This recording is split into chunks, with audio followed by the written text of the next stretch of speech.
Hello and welcome to our Grand Pass, thank you for tuning in. In today's video I would like to go through quick overview how the early game looks, how do you progress till endgame, and what are the activities to do after level 50. This video is for all of the casual gamers out there. Yes, I'm looking at you. Let's start with the basics. When you enter the world of Sanctuary, you will have to select which difficulty would you like to play on. T1 is for completely new players to the world of Diablo, and T2 is for players which are already played some Diablo game. You don't need to go for T2 at all. You will progress much faster on T1 because time to kill is much lower than on T2. What I did first was going through the story as first thing, because when you reach Act 4, you get a mount. Everything is much faster with your new horsey. Enjoy your story, watch cutscenes, don't rush. I promise you won't be world's first to hit level 100. There are players which already did. You will start getting skill points very soon, so I also suggest finding a good build guide for your character. As a barbarian, you probably want to go for whirlwind build. As a sorcerer, an arc lash build might be something you would like. Anyway, visit some website like Icy Veins or Maxroll, find a leveling build guide for your character and stick to it. During your story progress you will also get Grey Star quests. These quests are your class progression quests which will unlock many important features. Don't skip them.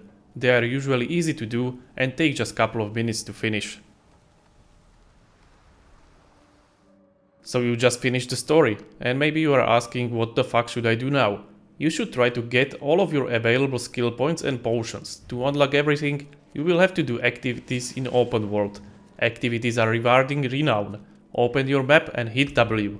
These are rewards which you can unlock by finding Lilith statues, doing dungeons and side quests and exploring map. For start, try to unlock skill points for every zone. Pick dungeons which will give you aspects for your chosen build. Now, you might be asking what are these aspects? Aspects are just special attributes from legendary items which can be imprinted on any item. And I mean any, even yellow items, which will make them legendary. When you start doing dungeons and everything Diablo 4 has to offer, you will hit full item back very often. I suggest you split items between salvaging and selling. Gold is very important and you will need a lot of gold. And I mean a lot. Don't sell legendaries, salvage them. You will need those materials for imprinting aspects. You are now level 50, it means you will start getting Paragon points. Paragon points are here to fill boards. This is the way to customize your character even more. As this is pretty difficult to figure by yourself, just follow a guide. Don't even try to figure a good build. But I will at least try to explain how they work. You will start at bottom and progress to some side of the board where you can attach another board. For each of the board you will probably want to go through glyph slot, which will open a possibility to put their leveled glyph. Glyphs can be found in sigil dungeons and you can level them up when sigil dungeon is finished. Glyph slot has a coverage at the board, and if you have enough attributes, for example 25 willpower inside this coverage, you will get special bonus. But anyway, just find a good guide. Around level 50 you should try to progress to tier 3 by finishing Capstone dungeon. You can find Capstone dungeon in World tier 2. It's a very challenging dungeon and you should try to do it as soon as you are able, because at T3 better items start to drop. New and better items are called sacred, and when you reach T4, another type of items start to drop, which are called ancestral items. At this point, you are in endgame.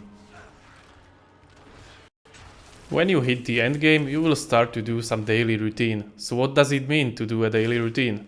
You will be doing Hell Tides. Every second hour, some zone will be marked as Hell Tide Red Zone. What you do here is just kill everything. Monsters are dropping embers. Those embers are used to open chests, which has a high chance of dropping legendary items. Try not to die as you will lose most of your embers.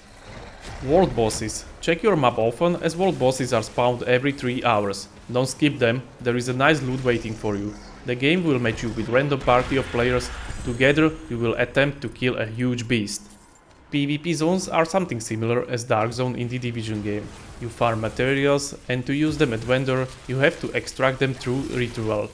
There are rogue players which can kill you and take your materials. Sigil dungeons. By doing sigil dungeons you will get sigils. They are used to open dungeons with special ingredients like exploding monsters, lava eruptions and other crazy random shit. This is the way to also level up your glyphs. Work on open world map progression when you can. You will need all of the Paragon points. There is a lot to do. Find what you like and do it. You will level up fast, I promise. Around level 55 till 60, your gear will be probably pretty good optimized. Try to do next capstone dungeon, which is for level 70, and progress to T4. If you can't, just level up a little bit more. At this point, you are probably veteran. I wish you happy monster slaying. Thank you for watching, like, share and subscribe. See you next time, Grandpas!